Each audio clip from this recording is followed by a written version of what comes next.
খাচী student ইউনিয়নে যিটো কাম কৰিলে 19 তাৰিখে স্বামী বিবেকানন্দৰ ষ্টেচু ভাঙিছে, নেতাজী সুভাষ চন্দ্ৰ বসুৰ ষ্টেচু ভাঙিছে।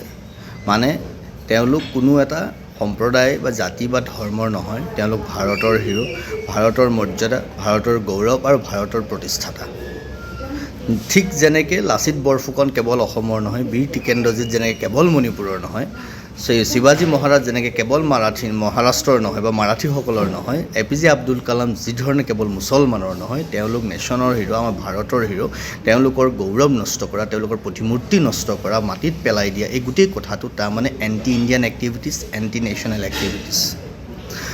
ইম্পৰ্টেণ্ট কথাটো হ'ল যে অসমখন সদায়, অসম আৰু উত্তৰ পূৰ্বাঞ্চল সদায় আমি বিভিন্ন সময়ত দেখি আহিছোঁ, ইফালে বাংলাদেশ আৰু ইফালে চাইনাৰ পৰা সাংঘাতিক ধৰণৰ টৰ্চাৰত আছে, প্ৰেছাৰত আছে।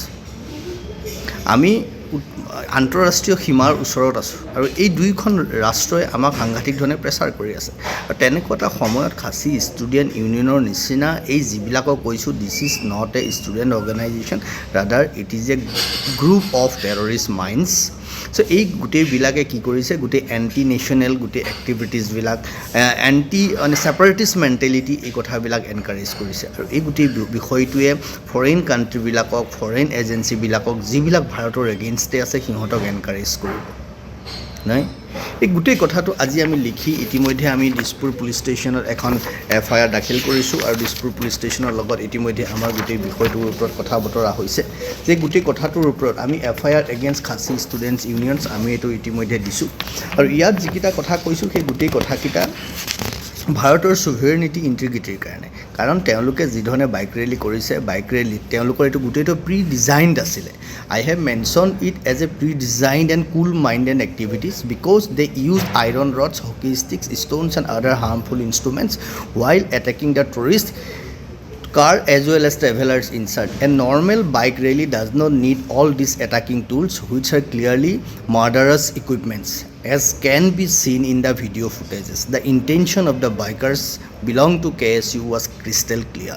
এই কথাটো আমি স্পষ্টভাৱে তেওঁলোকক কৈছোঁ যে এইটো এগেইনষ্ট দ্য নেশ্যন ইণ্টাৰেষ্ট। চাওক, ইম্পৰ্টেণ্ট কথাটো হ'ল north east Indian states are surrounded by international borders. আমি এই কথাখিনি ক্লিয়াৰলি লিখিছোঁ FIR-খনত। We have been suffering from severe threats from Bangladesh and China. In that scenario' if we encourage some people to perform this kind of anti-Indian, anti-national activities, then all the states of Northeast India will be in big trouble as anti-national elements may exploit the volatile situation.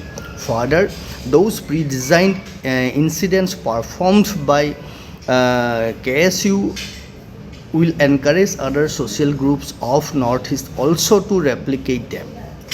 We apprehend that KSU has been getting funds from foreign agencies for this kind of anti-Indian activities so that the degree of hatred, anger and frustration among the people of India can be maximized and the India is kept under tremendous internal pressure and conflict. It is an act of destabilization of the country. Even more, by attacking the tourists and the tourist vehicles, these elements expose their separatist mindset, which is more dangerous to the nation. It has also destroyed the national integrity and socio-cultural harmony among the people of India. Thousands of tourists are suffering and most of them are still in hospital.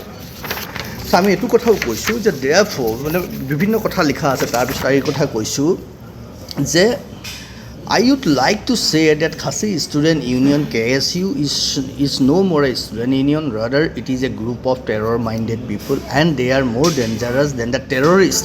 Mind it, এই কথাটো মন কৰিব that this Khasi Student Union people, they are more dangerous than the terrorists who killed the tourist in Pahalgam of Jammu and Kashmir. গতিকে তেওঁলোকক national security act আৰু ভাৰতক নষ্ট কৰা, ভাৰতৰ ভিতৰত সোমাই ভাৰতত শত্ৰুতা কৰা, ভাৰতৰ বিৰোধিতা কৰা, ভাৰতৰ সম্পত্তি নষ্ট কৰা, মানে বহুকেইটা কথা। আমি কি কি ফেইল কৰিছে তেওঁলোকে, আমি গোটেই কথাবোৰ ইয়াত লিখিছোঁ, কি ধৰণে তেওঁলোকে ফেইল কৰিছে। চাব, তেওঁলোকে কি ক্ৰাইম হ'ল, it is a crime against the, it is a crime for to the nation. তেওঁলোকে ভাৰতৰ বিৰুদ্ধে কাম কৰিছে সম্পূৰ্ণ গোটেই কথাখিনি। যে ডিভেলু তেওঁলোকে কৰিছে কি, that devalue and defame the constitution and disrespect its ideals and institutions. They destroyed and neglect the noble ideals which inspired our national struggle for freedom. তেওঁলোকে আৰু কি কৰিছে? Damage the sovereignty, unity and integrity of India. They expose the internal conflicts of the nation in global context and encourage anti-India foreign agencies to create multiple threats towards India's internal, external security and development. They promote separatist mindsets and to create tense situation, spread hatred, so that harmony and the spirit of common brotherhood amongst all the people of India, transcending religious, linguistic, regional or sectional diversities, can be marginalized or even destroyed. তেওঁলোকে আৰু কি কৰিছে? Devalue and destroyed the rich heritage of our composite culture. Then no' compassion for the tourist, for the children and women. আকৌ কি? Stop the development of the scientific temper, humanism and the spirit of inquiry and reform. এই গোটেই কথাবোৰ তেওঁলোকে stop the এই গোটেই মানুহৰ মানসিক বিকাশটো তেওঁলোকে বন্ধ কৰিবলৈ চেষ্টা কৰিছে। আৰু কি কৰিছে? Encourage and empower their members, মানে KSU members to vandalise public property and fuel violence. আৰু তাৰপিছত তেওঁলোকে সন্ত্ৰাস বিয়পাবলৈ চেষ্টা কৰিছে। আৰু কি কৰিছে? ৰেজিষ্ট এণ্ড ব্লক এফৰ্টছ, মানে যিকোনো ধৰণৰ ভাল কামক ৰেজিষ্ট কৰিছে, ব্লক কৰিবলৈ চেষ্টা কৰিছে for excellence in all spheres of individual and collective activities, so' that the nation fails to achieve higher levels of endeavour and achievement, যাতে দেশখন আগুৱাই যাওক, সকলো একত্ৰিত হৈ ব্যক্তিগত জীৱনৰ পৰা সমাজ জীৱনলৈকে সকলো যাতে শক্তিশালী হ'ব পাৰে, তাত তেওঁলোকে বাধা সৃষ্টি কৰিছে। They are the main culprits. So KSU must be banned, KSU must be booked under National Security Act and other multiple acts.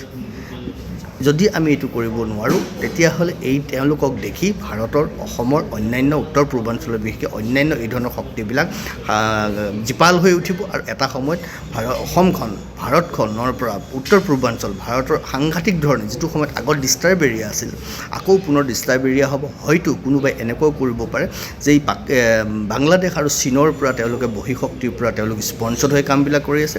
তো this must be encountered in a proper way.